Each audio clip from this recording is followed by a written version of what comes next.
नमस्कार साथियों, स्वागत है आप सभी का हमारे खुराना क्लासेस यूट्यूब चैनल पर। और आज की क्लास में हम बात करेंगे हिंदी भाषा शिक्षण और प्रवीणता। ये हमारा हिंदी भाषा का पेपर है साथियों, हिंदी पेडागोजी। और इस पेपर के अंतर्गत ये प्रथम वर्ष का पेपर है। ये 60 अंकों का होता है और इसकी समय सीमा आपकी 3 घंटे की होती है। 3 घंटे का पेपर है। एक चीज़ आपको नोट करना है कि जितने भी प्रथम वर्ष के विद्यार्थी हैं उन सभी के लिए ये हिंदी का पेपर बड़ा इम्पोर्टेंट है। अगर आप लोगों ने हिंदी के प्रश्नों को या हिंदी की सीरीज़ को आपने ढंग से पढ़ लिया तो आपको इंग्लिश की सीरीज़ पढ़ने में दिक्कत नहीं आएगी। पर आप लोगों के लिए हिंदी से इंग्लिश ट्रांसलेशन करना आना चाहिए, आपको थोड़ी ग्रामर आनी चाहिए। बाकी चीज़ें वही हैं, सिर्फ और सिर्फ आप लोग यहाँ हिंदी माध्यम पेपर पढ़ रहे हैं, इंग्लिश का आपका इंग्लिश मीडियम में आएगा। इंग्लिश मीडियम पेपर होता है, इंग्लिश लैंग्वेज बदल जाती है कि संज्ञा किसे कहते हैं, ऐसे ही इंग्लिश में बोलते हैं उसको कि भाई संज्ञा किसे कहते हैं, तो इंग्लिश ट्रांसलेशन क्या बनेगा उसका वो आप लोगों को पता है। तो इंग्लिश और हिंदी ये दोनों पेपर एक जैसे हैं, सिर्फ अंतर है तो इनके माध्यम का। ठीक है।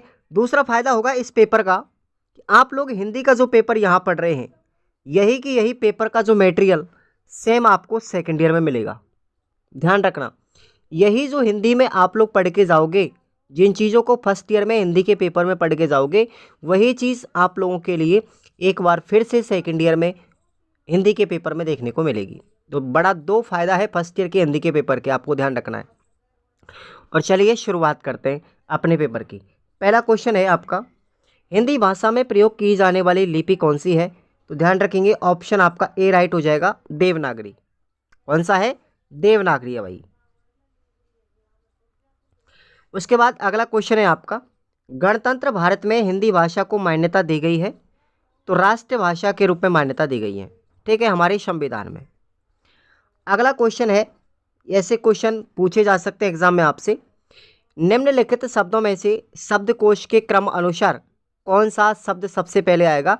तो ऐसा क्वेश्चन कई बार पूछा भी गया है और इस बार भी पूछा जा सकता है। लगभग 3-4 साल पहले के पुराने पेपर में ऐसा क्वेश्चन आया था। तो इस बार आपको कैसे करना है ये देखिए आप लोग। देखिए साथियों, ये संताप है। क्या है? संताप। ध्यान से देखना, इसमें से प्लस अंग की मात्रा क्या है? से प्लस अंग है। इसमें क्या है? से प्लस रे है। क्या है? से प्लस रे। इसमें क्या है? से प्लस औ की मात्रा है। ठीक है, ध्यान से देखो। और इस सुवर्ण में क्या है? शे प्लस उ की मात्रा है। तो बताइए, आप लोगों ने अल्फ़ाबेट पढ़े होंगे, उस अल्फ़ाबेट में क्रम कौन सा होता है? ए आ ई छोटा ऊ बड़ा ऊ ए आई ओ, ये पढ़ा होगा ना आपने। तो यहाँ पर देखिए आप लोग, इनमें पहले में तो क्या है? ए। उसके बाद दूसरे में क्या है? इसमें क्या है? संताप में अंग की मात्रा है। तो यहाँ पर इसमें अंग है, इसमें औ है, इसमें ऋषि है और इसमें छोटा ऊ है। तो बताइए क्रम के अनुसार पहला कौन सा आएगा? छोटा ऊ पहले आता है। ठीक है, छोटा ऊ के बाद में क्या आता है? देखो भाई, ऋषि आता है कि नहीं आता, अंग आता है कि नहीं आता, उसके बाद औ आता है, उसके बाद अंग। तो इनमें से ऑर्डर की अगर मैं बात करूं तो इस ऑर्डर में पहले ये आता है। ठीक है, पहले यही आएगा। तो ये किस में है? सुवर्ण में। ऑप्शन आपका क्या हो जाएगा? D, right. ठीक है, तो वर्णमाला का क्रम आपको याद होना चाहिए, है ना, ABCD की तरह। उसके बाद है क्वेश्चन 4, छात्र वाद विवाद प्रतियोगिता में भाग लेता है, यह अपेक्षित व्यवहारगत परिवर्तन किस उद्देश्य की पूर्ति कर रहा है? तो ये करता है अभिव्यक्ति की। ठीक है, अभिव्यक्ति उद्देश्य की पूर्ति कर रहा है। अगला क्वेश्चन है, भारोपीय भाषा परिवार को कितने वर्गों में बांटा गया है? इंपॉर्टेंट क्वेश्चन है। तो मुख्य रूप से 2 भागों में बांटा गया है। कौन कौन से? केंटुम वर्ग और शतम वर्ग। केंटुम में आती है हमारी ये वाली भाषा है, जैसे ग्रीक है, इटैलिक है, केल्टी, जर्मनी, हिती। और शतम वर्ग में आती है अर्मेनियम, अल्बानिया, फिजियन, भारत ईरानी भाषा है। तो 2 वर्गों में बांटा है मुख्य रूप से। उसके बाद अगला क्वेश्चन है नंबर 3। देखो पहला क्वेश्चन आएगा, उसके 4 ऑब्जेक्टिव मिलेंगे आपको। फिर दूसरा क्वेश्चन अति लघुत्तरात्मक, तीसरा प्रश्न अति लघुत्तरात्मक, ऐसे चलेंगे। तीसरा है, भाषा में मौखिक आत्म प्रकाशन के कोई 4 लाभ बताइए। तो 4 लाभ कौन कौन से? इसमें अधिगम की सुगमता होती है, सजीव भाषा का प्रकाशन होता है, मानसिक बौद्धिक विकास का साधन माना जाता है, और लिखित अभिव्यक्ति होती है, और रुचि में वृद्धि होती है। ये 4 लाभ है। चौथा क्वेश्चन है, शब्द पठन और शाब्दिक पठन, इन दोनों में क्या अंतर है? तो देखेंगे, शब्द पठन में दृष्टि क्षेत्र सीमित 2 या 3 शब्दों तक होता है, जबकि शाब्दिक पठन में विस्तृत वाक्य या वाक्यांश तक हो सकता है। शब्द पठन में गर्दन हाथ क्रियाशील होते हैं, परंतु शाब्दिक पठन में नहीं होते। अगला क्वेश्चन है, सुंदर लेख, अनुलेख अथवा प्रतिलेख, इनमें अंतर क्या है? तीनों में अंतर देखेंगे। सुंदर लेख के बारे में, सुंदर लिखावट में लिखा गया लेख, इसमें वर्णों की लिखावट पर ध्यान दिया जाता है, सुंदर लेख कहलाता है। अनुलेख क्या होता है? शिक्षक के द्वारा लिखित शब्दों या वाक्यांशों को छात्रों के द्वारा उसी रूप में लिखना अनुलेख कहलाता है। प्रतिलेख क्या है? मुद्रित या सुंदर लिखावट को देख करके छात्र अभ्यास कॉपी में लिखते हैं, यह प्रतिलेख होता है। तीनों को याद रखना। क्वेश्चन नंबर 6 है, 4 बाल साहित्य संबंधित पत्रिकाओं के नाम लिखिए। बच्चों की 4 पत्रिकाएं कौन कौन सी हैं? देखेंगे, चंदा मामा, बाल भारती, चंपक, बाल हंस, पराग और चाचा चौधरी। मैंने आपको ये 6 पत्रिकाओं के नाम बता दिए। अगला क्वेश्चन है, वाक्य को परिभाषित करते हुए उसके भेदों के नाम लिखने। तो देखिए भाई, निश्चित क्रम में संयोजित सार्थक शब्द समूह को जो संपूर्ण विचार प्रकट करता है उसे हम शब्द समूह, उस शब्द समूह को हम वाक्य कहते हैं। ठीक है, यानी निश्चित क्रम में संयोजित सार्थक शब्द समूह जो एक भाव या विचार प्रकट करता है, उस शब्द समूह को हम वाक्य कहते हैं। वाक्य के अगर भेद की बात करूं तो रचना के आधार पर 3 प्रकार के होते हैं, सरल वाक्य, संयुक्त वाक्य, मिश्र वाक्य। अर्थ के आधार पर 4 प्रकार के होते हैं, विधानार्थक वाक्य, प्रश्नवाचक वाक्य, निषेधार्थक वाक्य और आज्ञावाचक वाक्य, ये 4 प्रकार। अगला क्वेश्चन है 8वां, संवाद और भाषा में क्या संबंध है? तो देखेंगे, संवाद से बालक की भाषा का विकास होता है। अनौपचारिक बातचीत संवाद है। बालक पहले संवाद करता है और बाद में औपचारिक भाषा का प्रयोग करता है। क्वेश्चन 9 है, हिंदी साहित्य अकादमी कहाँ पर है? उदयपुर में। इसके द्वारा कौन सी मासिक पत्रिका प्रकाशित की जाती है?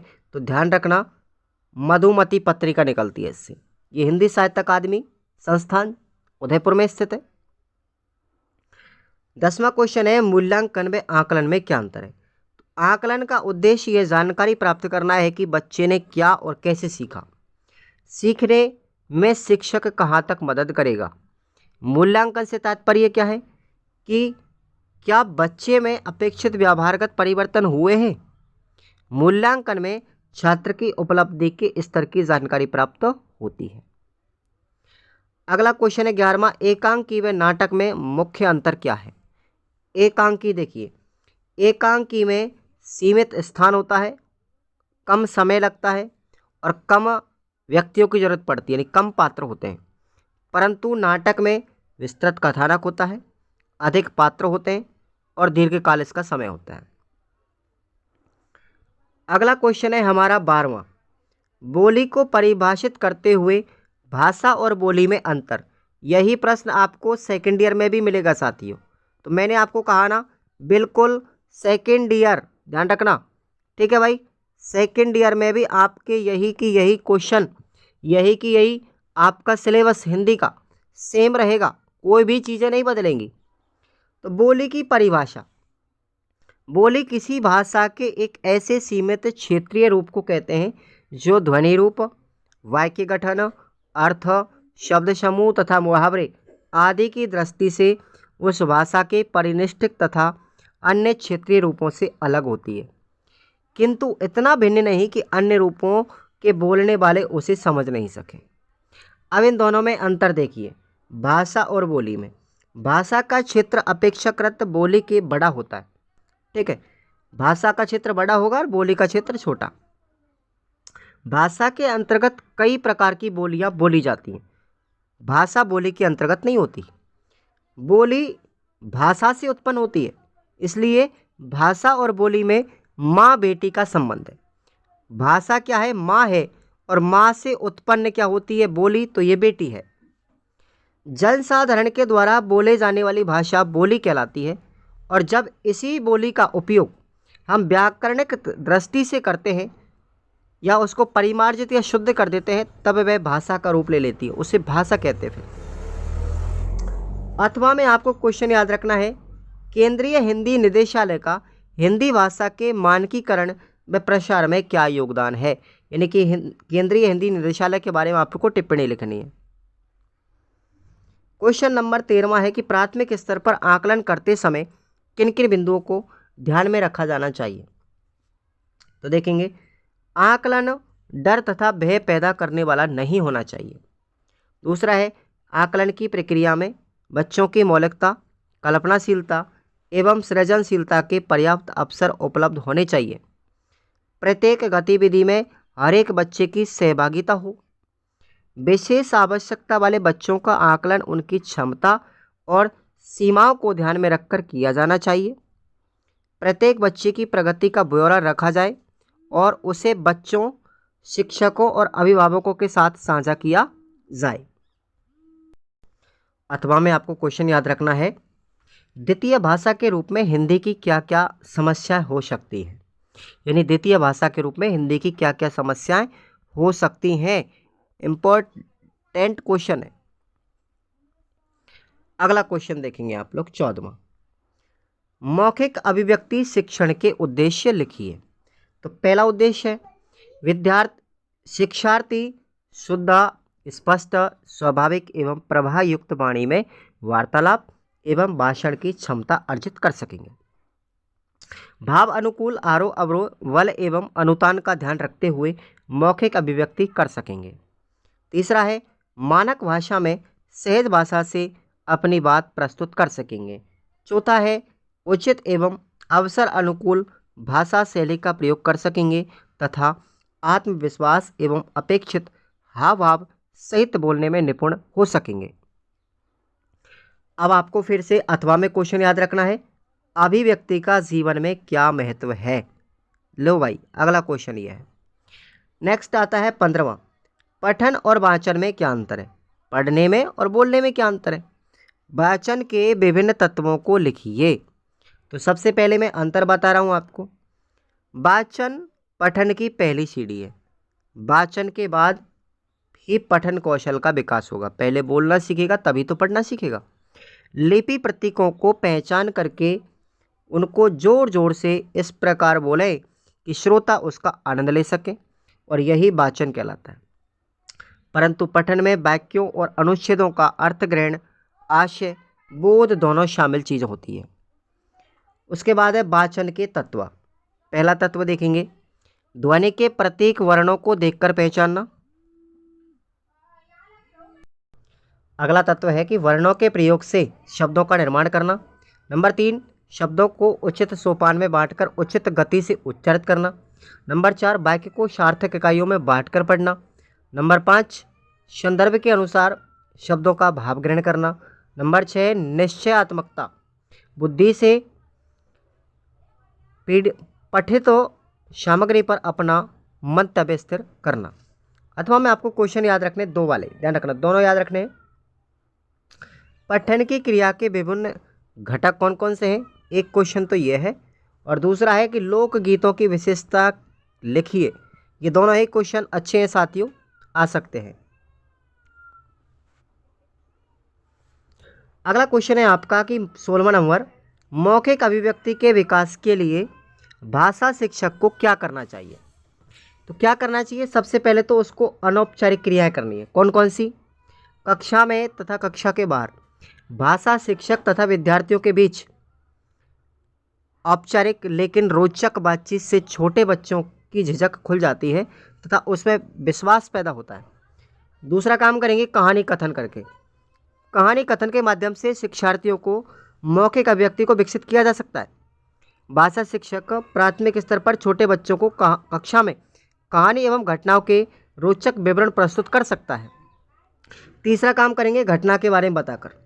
भाषा शिक्षक के रूप में छोटे बच्चों को स्वयं के द्वारा देखी या सुनी हुई बातों या घटनाओं को अपने शब्दों में सुनाने पर बहुत आनंद आता है। उनकी मौखिक अभिव्यक्ति के विकास हेतु शिक्षार्थियों को किसी देखी हुई घटना, दृश्य, खेल या तमाशे आदि पर सुसंबद्ध ढंग से वर्णन करने के लिए प्रोत्साहित किया जाता है। चौथा काम करेंगे चित्र वर्णन करके। छोटे बच्चे बालकों की मौखिक अभिव्यक्ति को घटना या कहानियों पर निर्मित चित्रों के माध्यम से विकसित किया जा सकता है। अगला काम करेंगे भाषण के द्वारा। भाषण मौखिक अभिव्यक्ति को विकसित करने का एक अत्यंत उपयुक्त साधन है। उच्च प्राथमिक से अपने ज्ञान एवं रुचि के आधार पर उपयुक्त शीर्षक देकर भाषण करने के अवसर प्रदान किए जाते हैं। छठवां काम करेंगे वाद विवाद द्वारा। मौखिक अभिव्यक्ति को विकसित करते समय सब विद्यार्थियों में तर्कशक्ति, प्रत्युत्पन्न मति, हाजिर जवाबी, हास्य व्यंग्य युक्त तथा अपने विचारों को प्रभावी ढंग से संक्षिप्त रूप में व्यक्त करने जैसे गुणों का विकास होगा। अथवा में क्वेश्चन याद रखना है, मौखिक अभिव्यक्ति के सैद्धांतिक पक्ष को समझाते हुए मौखिक अभिव्यक्ति का आशय स्पष्ट कीजिएगा। ठीक है भाई। अगला क्वेश्चन 17वां देखेंगे, पढ़ने सीखने के विभिन्न उपागमों की विवेचना कीजिए। पहला उपागम का मतलब विधियों की बात कर रहा है यहाँ पर। पढ़ने और सीखने में कौन कौन सी विधियाँ काम में ली जा सकती है। ठीक है, तो पहली विधि है वर्ण विधि। वर्ण विधि के अंतर्गत वर्णों की सीधे ही पहचान कराई जाती है। स्वरा तथा व्यंजनों के लिखित रूप की पहचान कराना और उन्हें उनकी ध्वनियों के साथ संबंधित कराना, इस विधि में वर्णमाला पर विशेष बल दिया जाता है। दूसरी विधि है शब्द विधि। शब्द विधि में शब्दों पर बल होता है। शब्द के माध्यम से वर्ण सिखाए जाते हैं और अधिक शब्द बनाने की क्षमता वाले वर्णों को पहले पढ़ाया जाता है और कम क्षमता वाले वर्णों को बाद में सिखाया जाता है। इस विधि में वर्णों को वर्णमाला के क्रम में कभी नहीं सिखाया जाता। तीसरी विधि है वाक्य विधि। यह विधि इस सिद्धांत पर आधारित है कि वाक्य की भाषा की अर्थपूर्ण इकाई है, इसलिए वर्णों को सिखाने के लिए प्रारंभ में वाक्य ही प्रस्तुत करना चाहिए। उस वाक्य में इस प्रकार के मूल शब्द होने चाहिए जिनके विश्लेषण से अपेक्षित वर्ण प्राप्त हो सके। इसके लिए आज्ञार्थक वाक्य उपयुक्त होते हैं क्योंकि वे छोटे होते हैं, लघुत्तम होते हैं। चौथी विधि है संयुक्त विधि या व्यावहारिक विधि। शिक्षण विधियाँ साधन हैं, साध्य नहीं है। इन सभी विधियों का उद्देश्य वर्णबोध कराना। प्रत्येक विधि की अपनी सीमाएं, दोष या फिर गुण होते हैं। व्यावहारिक दृष्टि यह है कि विद्यार्थियों की आयु, रुचि, स्वभाव तथा समय और सामग्री की सीमाओं को देखते हुए इनमें से कोई दो या दो से अधिक विधियां एक साथ उपयोग में लाई जाएं या उपयोग में आने वाली दो या दो से अधिक विधियों के सभी तत्व एक ही समय उपयोग में आ जाएं। अथवा में क्वेश्चन याद रखना है आपको, पठन के विभिन्न स्तरों की विवेचना कीजिए। इंपॉर्टेंट क्वेश्चन है, सीरीज में देख लेंगे। 18वां क्वेश्चन देखिए, लेखन के महत्व और उसकी उपयोगिता यानी उसके उद्देश्य क्या है। तो पहला उपयोग है लेखन का महत्व। सबसे पहले तो ये बात करेंगे लेखन का महत्व क्या। देखिए, मनुष्य की अभिव्यक्ति स्थायी रहे, अन्य व्यक्ति जब भी चाहे उस अभिव्यक्ति को जान सकें, इसके लिए लिखित अभिव्यक्ति आवश्यक है। मौखिक अभिव्यक्ति तो एक बार मुखरित होने के बाद में अंतरिक्ष में विलीन हो जाती है। श्रोता उसे पुनः सुनना चाहे तो मौखिक अभिव्यक्ति पुनः आवृत्ति करनी पड़ेगी, लेकिन लिखित अभिव्यक्ति स्थायी रहती है। इस लिखित अभिव्यक्ति का आप कभी भी किसी भी समय उपयोग कर सकते हैं। अभिव्यक्तिकर्ता की अनुपस्थिति में भी इसे ग्रहण किया जा सकता है। लेकिन आजकल की बात करूँ ना साथियों, टेक्नोलॉजी इतनी ज़बरदस्त है कि मौखिक की हुई चीज़ को कोई भी आप शब्द बोलो उसको रिकॉर्डिंग तो कर सकते हैं ना, आप कभी भी सुन सकते हो। टेक्नोलॉजी की बात है सब। हम जानते हैं कि लिखित में 4 महत्वपूर्ण बिंदु हैं। पहला है सुस्पष्टता, दूसरा है शुद्धता, तीसरा है क्रमबद्धता, चौथा है सुसंबद्धता। अब लिखित अभिव्यक्ति के उद्देश्य क्या है। पहला उद्देश्य लेखकर अभिव्यक्ति करने की क्षमता का विकास करना। दूसरा उद्देश्य रचना रूपों का ज्ञान प्राप्त करना। तीसरा है रचना रूपों में मौलिकता लाने की योग्यता प्राप्त करना। चौथा है भाषा व साहित्य में रुचि। और पांचवा है लिखित अभिव्यक्ति से व्यक्तित्व का विकास होता है और अच्छे लेखक, कहानीकार, कवि आदि के रूप में उस व्यक्ति की प्रसिद्धि होती है। अथवा में आपको क्वेश्चन याद रखने साथियों जो इम्पोर्टेंट है, छात्रों में लेखन का विकास करने के लिए कौन कौन सी विधियाँ उपयुक्त है। Very important. कहानी तथा संस्मरण में अंतर बताइए। 100% नहीं 101% आएगा साथियों, ये नोट कर लीजिए क्वेश्चन। कहानी और संस्मरण में क्या अंतर है। अब देखेंगे हम 19वां क्वेश्चन। कहानी के आवश्यक तत्वों की समीक्षा कीजिए। तो कहानी के तत्व कौन कौन से। कथानक है, देशकाल, पात्र, संवाद, भाषा शैली, चरम उत्कर्ष। छोटा प्रश्न पूछे तो उनको लिख देंगे। अब इसका विस्तार सुनिए। कथानक क्या होता है। कहानी का केंद्रीय बिंदु कथानक होता है, जो कथा कहता है। कहानी का कथानक आमतौर पर कहानीकार के मन में किसी घटना, जानकारी या अनुभव के कारण आता है। उसका दूसरा तत्व है देशकाल। हर घटना, पात्र या समस्या का अपना देशकाल होता है। कथानक का स्वरूप बन जाने के बाद कहानीकार कथानक के देश, काल और स्थान को पूरी तरह से समझ लेता है, क्योंकि कहानी को प्रामाणिक और रोचक बनाने के लिए बहुत आवश्यक है। तीसरा इसका तत्व है पात्र एवं चरित्र चित्रण। हर पात्र का अपना स्वरूप, स्वभाव और उद्देश्य होता है। कहानी में विकसित भी होता है या अपना स्वरूप बदलता है। पात्र की भूमिका ही कहानी को आकर्षित करती है। संवाद देखेंगे, चौथा तत्व है। कहानी में पात्रों के संवाद बहुत महत्वपूर्ण है। संवाद के बिना पात्र की कल्पना मुश्किल है। संवाद की कहानी पात्र को सीमित व विकसित करते हैं और संवाद के द्वारा कहानी को गति देते हैं, आगे बढ़ाते हैं। पांचवा तत्व है भाषा शैली। भाषा अनुभूति और अभिव्यक्ति का मुख्य सेतु है। इस सेतु को मजबूत और सुंदर बनाने के लिए शब्द कारीगर नित्य नए नवाचार करते हैं। वैसे हर कहानीकार अपनी प्रकृति के अनुसार भाषा और शैली का चुनाव करते हैं। अब आपको लास्ट क्वेश्चन याद रखने हैं, दो बता रहा हूँ आपको। समाचार लेखन की उल्टा पिरामिड शैली पर टिप्पणी लिखिए। इंपॉर्टेंट क्वेश्चन है ये।